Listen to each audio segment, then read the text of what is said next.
Chapter 21. Stories of first V.H. Thakur, second Anantrao Patankar, and the third one Pandharpur Pleader. In this chapter, Hemadpant relates the stories of Vinayak Harishchandra Thakur, B.A., Anantrao Patnakar of Pune, and a pleader from Pandharpur.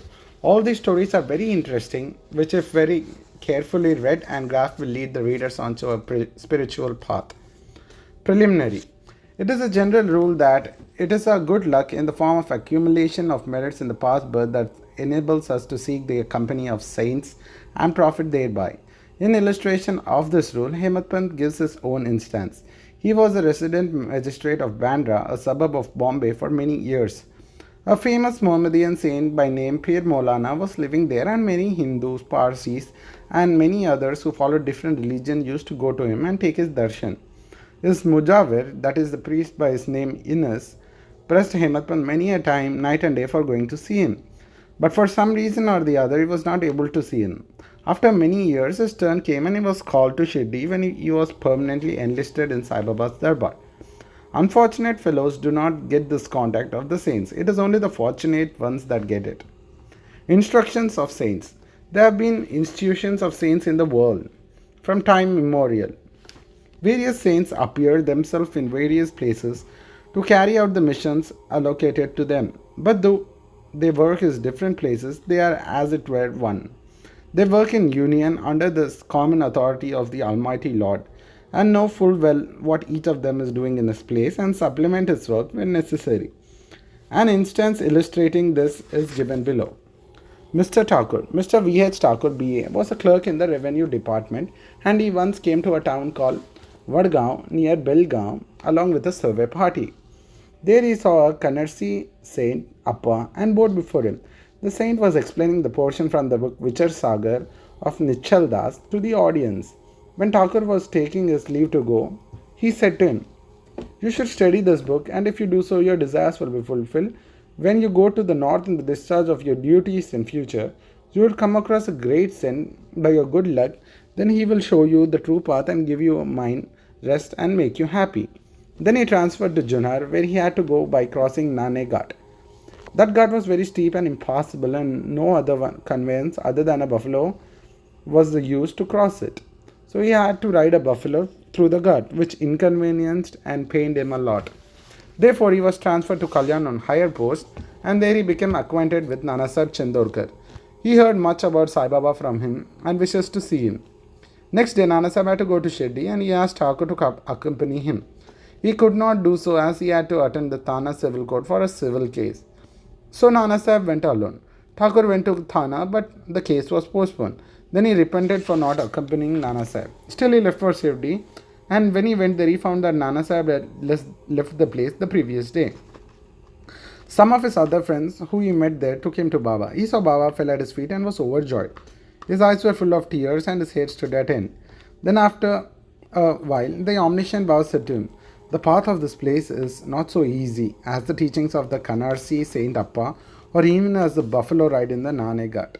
In this spiritual path, you have to put on your best exertion, as it is very difficult." When Thakur heard the significant signs and words, which none else could understand, he was overwhelmed with joy. He came to know that the words of the Kannarsi saint had turned true.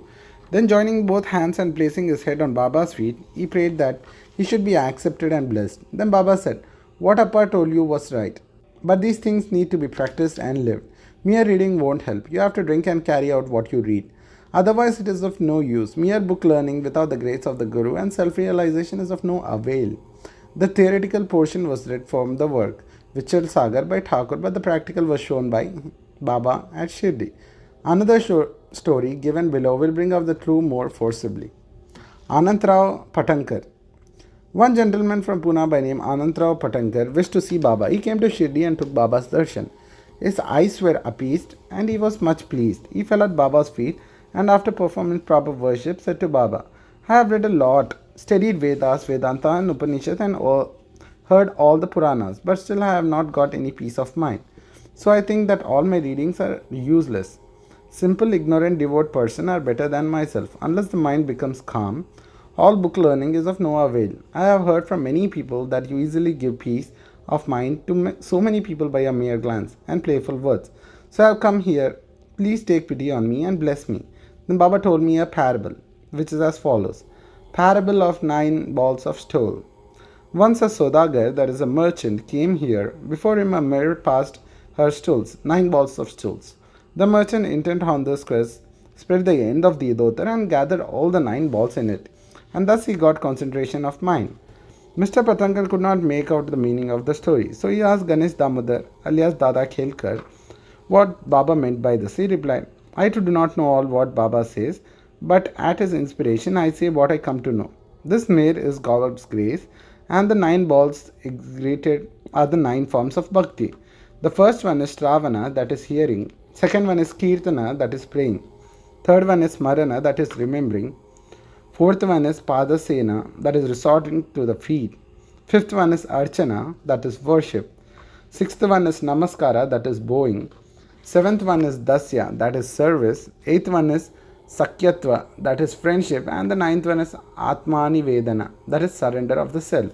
These are the 9 types of bhakti. If any of this is faithfully followed, Lord Hari will be pleased and manifest himself in the home of the devotee.